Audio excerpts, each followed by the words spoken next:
Olha só, imaginem um ator que, numa noite, tá lá levantando um Oscar pela atuação da vida dele e, sei lá, na semana seguinte ele tá gritando sobre abelhas num filme que vira um meme mundial. Esse, senhoras e senhores, é Nicolas Cage, uma carreira que simplesmente desafia qualquer lógica. E hoje a gente vai tentar desvendar esse enigma. E aqui a gente chega na grande questão, né? A pergunta que todo mundo faz. Estamos diante de um gênio incompreendido ou só de um cara exagerado? Como é que o mesmo artista consegue ser brilhante e, digamos, bizarro, às vezes até no mesmo filme? Essa é a pergunta de $1 milhão em Hollywood. E essa divisão, ela não é só coisa de crítico de cinema, não. Acontece na internet todo o santo dia. Para uns, a atuação dele em Despedida em Las Vegas é uma das coisas mais devastadoras e brutais dos anos 90. Para outros, alguns filmes dele são, sem rodeios, a coisa mais idiota que já viram. Gênio ou desastre. A verdade, como a gente vai ver, é bem mais complicada que isso. Para a gente entender essa loucura toda, vamos seguir um caminho. Primeiro, o paradoxo Cage. Depois, a origem dele como um cupolo Bilskull. Aí vem o auge com Oscar e tudo. A queda, que foi feia, com dívidas e até dinossauros. O renascimento recente dele e, por fim, porquê ele é esse ícone tão imprevisível. Então, vamos lá. Primeiro ponto. O paradoxo Cage. A questão é simples. Como é que um ator consegue ser, ao mesmo tempo, super aclamado pela crítica e uma piada da cultura pop? É o que a gente pode chamar de espectro Cage, uma carreira de extremo, sabe? Lá no topo a gente tem os Oscars, os dramas sérios, o respeito, e lá embaixo uma quantidade absurda de filmes de ação e produções mais baratas que a maioria dos atores do nível dele nem chegaria perto. É exatamente essa imprevisibilidade que o torna tão fascinante. Agora, a segunda parte de Coppola a Cage. Para a gente achar a primeira pista desse mistério, a gente tem que voltar lá no começo, na lendária família que ele sentiu que precisava deixar para trás para construir a própria identidade. Pois é, talvez muita gente não saiba, mas ele nasceu Nicholas Kim Coppola, sobrinho de ninguém mais, ninguém menos que Francis Ford Coppola, o gênio por trás de O Padrinho e Apocalipse Now. Crescer com esse sobrenome em Hollywood é tipo ter um bilhete dourado, mas também uma sombra gigantesca. E a pressão para escapar dessa sombra foi o que definiu o início de tudo. E nas palavras dele mesmo, dá para sentir essa urgência. A piadinha com a famosa frase de Apocalipse Now era constante. Para se libertar, ele pegou o nome Cage, uma homenagem ao herói da Marvel, Luke Cage.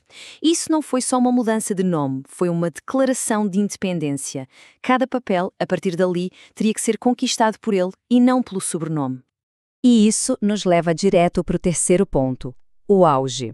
Essa busca por uma identidade própria o levou ao topo do mundo nos anos 90, onde ele conseguiu uma coisa raríssima, ser amado pela crítica e ser um gigante de bilheteria, tudo ao mesmo tempo. E que ascensão, hein? Começou com umas pérolas do cinema independente tipo Arizona Nunca Mais e O Feitiço da Lua. Em 95, ele chegou no Olimpo de Hollywood, ganhando o Oscar por Despedida em Las Vegas. E o que ele faz depois? Joga o manual do ator sério pela janela e mergulha de cabeça em filmes de ação.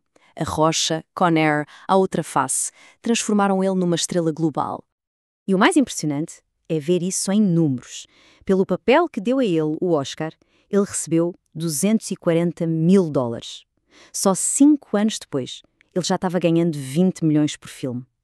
Ele era, sem dúvida, um dos reis de Hollywood. Mas é aqui que a história dá uma virada digna de um filme dele. Chegamos à quarta parte, a queda. Porque se o auge explica o gênio, a queda explica a avalanche de filmes, digamos, questionáveis.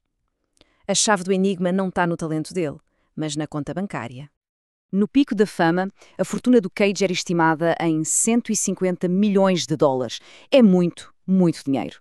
O problema é que essa montanha de dinheiro começou a sumir numa velocidade assustadora. Os gastos dele viraram lenda. A gente não está falando só de um carro de luxo.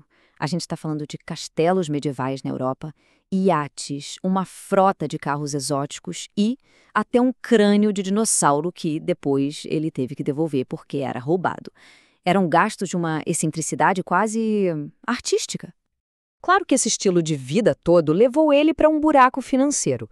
E a queda foi brutal. De um patrimônio de 150 milhões, hoje ele tem cerca de 25 milhões, depois de passar anos e anos pagando dívidas. O contraste é chocante. E aqui está o ponto crucial, o que resolve grande parte do paradoxo. Aquela fase de filmes um atrás do outro, muitos que iam direto para o streaming, não era uma crise de criatividade. Era uma maratona de trabalho para pagar dívidas gigantescas.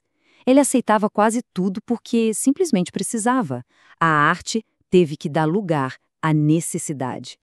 Mas a história, felizmente, tem mais um capítulo.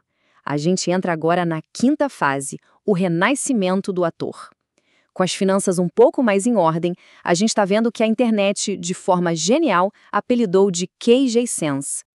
Agora, livre da obrigação de aceitar qualquer papel, ele voltou para o seu primeiro amor, o cinema independente. E os resultados, nossa, são espetaculares.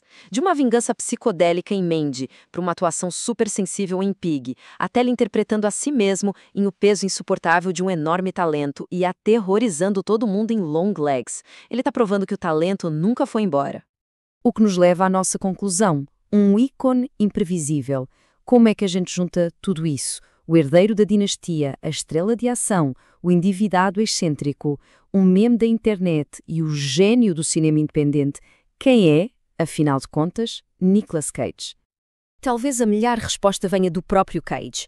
Ele diz que não se vê como um ator fácil de categorizar. O objetivo dele é quebrar as regras, experimentar. E ele sente que só no cinema independente ele tem essa liberdade total. A carreira dele é a prova viva disso. Então, no fundo, a trajetória dele não é bem uma história de sucesso ou de fracasso. É uma coisa muito mais interessante. Um reflexo fascinante do que é ser um artista em Hollywood. Uma batalha constante entre arte, dinheiro e as pressões da fama. E ele continuou olhando para frente, sempre questionando a preocupação recente dele com a inteligência artificial, o medo de que a tecnologia roube a verdade do artista, mostra que, mesmo depois de tudo, ele continua profundamente preocupado com o futuro da arte dele. E isso nos deixa com uma última pergunta, que talvez seja a única que importa. Depois de uma carreira que foi uma verdadeira montanha-russa de reinvenções, qual será a próxima face de Nicolas Cage? Com ele, a única coisa que a gente pode esperar é o inesperado.